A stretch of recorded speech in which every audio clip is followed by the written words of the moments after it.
Hi there, it's Angela Hochman here, your host on STL TV, where you get to experience St. Louis.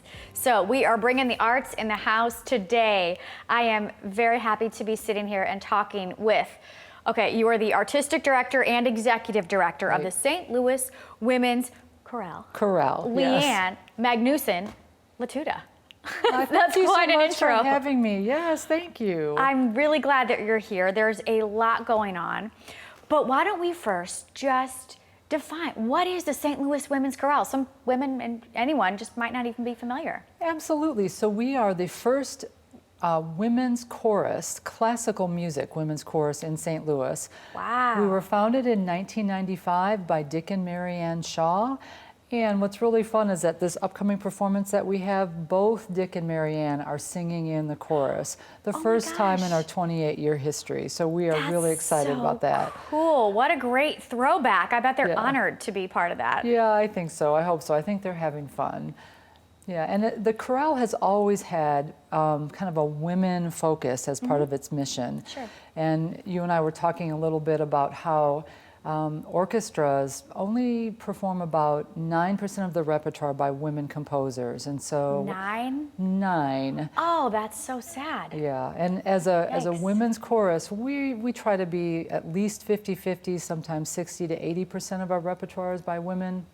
So when I heard about this piece by Jocelyn Hagan, I said, I have to bring this to St. Louis. It's never been performed here before. Whoa. Yeah, so it's the regional premiere of The Notebooks of Leonardo da Vinci by Jocelyn Hagan. Incredible. So I want to back up for a minute. How did you even find Jocelyn Hagan, or had you two collaborated in the past? I've done her other works by her, so I know some of her other things. I love her work, and I heard about this. She wrote this piece.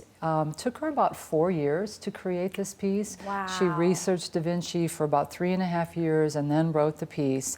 And I heard about the premiere in 2019, and it took me about 3 years to get it here. No way. Partly because of the pandemic. There's that. Yeah.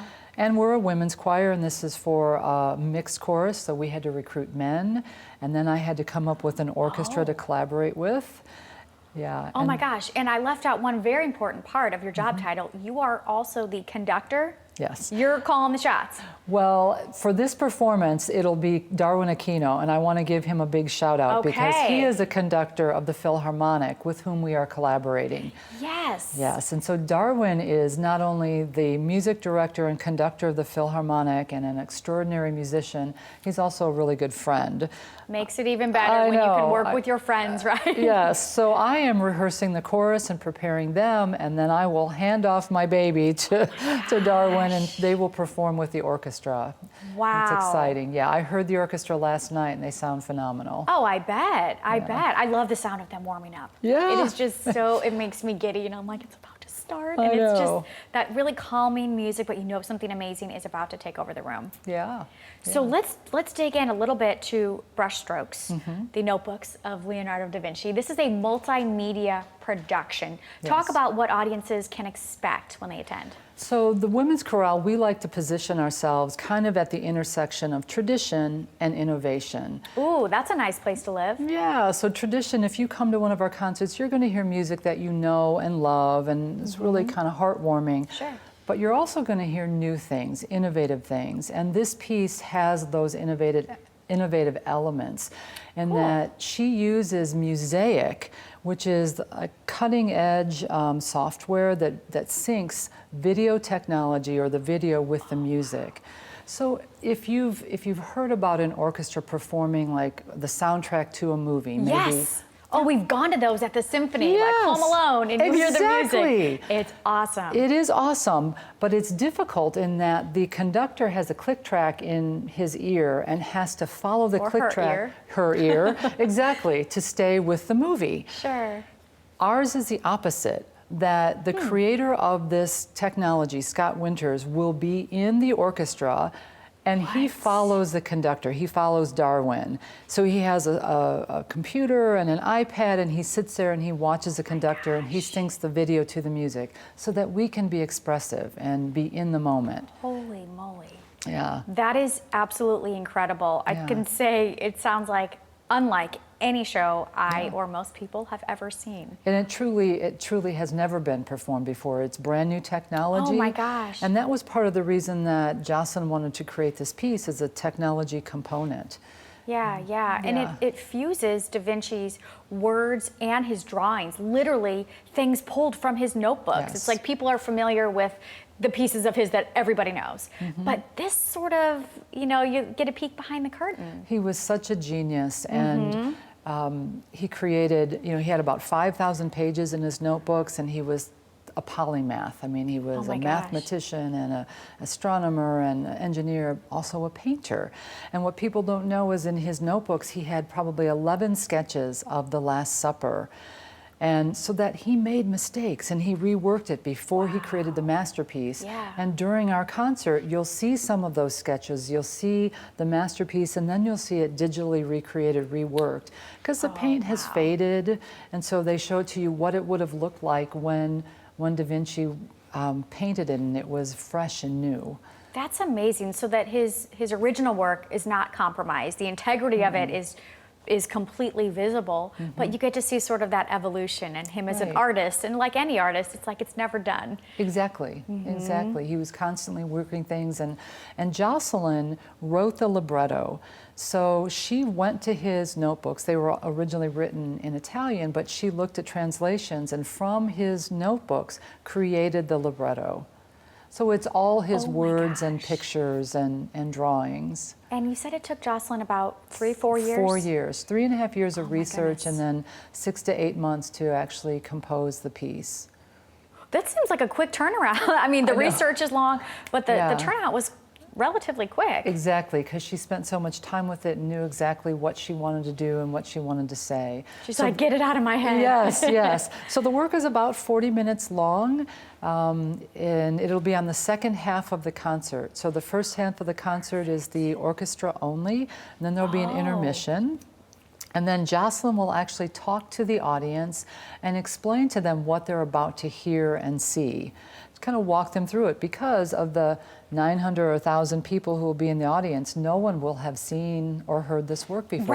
Most likely. And how wonderful that it's not just presented and left up to you to interpret, which sometimes I do appreciate that about art. But here it's like Jocelyn is intentional about wanting everyone to be on the same page and to collectively appreciate this. Exactly. Wow. So this performance is coming up. It's Friday, April 28th, 7:30, but it's only one night. Is that true? Oh, it's only one night. Gosh darn, you guys. So life is short. I'm not kidding you. Grab some tickets. You can visit stlwc.org. It's going on. Do you want to tell people where the theater is? It's a great spot over at Chaminade. Yes, it's the Siefert Theater at Chaminade, right on Lindbergh. And it's a beautiful facility. Yeah, it absolutely is. And a lot of other great things are being posted on their social media, so make sure you check out their Facebook and their Instagram and all those good things we just had up on the screen for you. But before we wrap up, I want to hear a little bit about some collaborations that you have going on in the community. So we are, this big collaboration with the Philharmonic, we are so excited about. And then next year we're planning collaborations with other choirs and other organizations as well. We did a collaboration in the fall. Our whole season was called Brushstrokes, and our fall concert was with Diana Redicke. She's an artist who created a painting to the music that she heard us perform. Like on stage? Yes.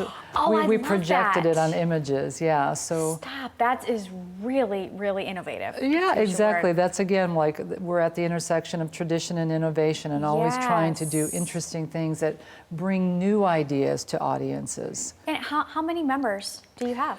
We have right now about 40. We used to have 50, and the pandemic brought that down. So we're hovering right around 40. We'll have about 65 in the chorus on stage. Okay, and I'm telling you, when you listen to the music, it sounds like there's 400. It's very, very powerful. I mean, the room is just electric, and it's really overpowering in a great way. Yeah, thank you. It's exciting. Yeah, you can tell that you are passionate about your work and your industry, and this concert, of course, I would love to attend. The theater is amazing. I can only imagine how it's going to lend itself to this multimedia show. Yes, and we are on track, kind of on pace to perhaps sell out, even though it's 1,000 seats. So if people are interested, they should get their tickets now before it does sell out. You heard her. Now is the time. Run, don't walk. Again, this is only for one night, and I'm certain people are going to wish there was an encore performance. Like I mentioned, check out their website, pencil or Sharpie in Friday, April 28th from 7:30 to 9:30. Again, it's a two-part show. There's an intermission in the middle. It's going to be amazing and legendary and unlike anything you have ever seen. Of course, keep up with them on social media. That's where upcoming things are going to be posted, future events. Just get plugged in. This is a really, really, really cool and talented group of people.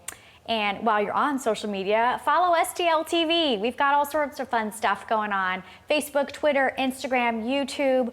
We are everywhere. And of course, the website, stltv.net, is where all the good stuff's going down. Lots of great programs going on, too. That's going to do it. I've had a great time sitting here chatting with you. I'm very excited for your show. Thank you for joining me, Leanne. Thank you so much. It's wonderful to be here. Good, good, good. Well, best of luck to you. Cheers to a sellout show. Yes. That's going to do it. Keep it right here where you get to experience St. Louis. We'll see you next time.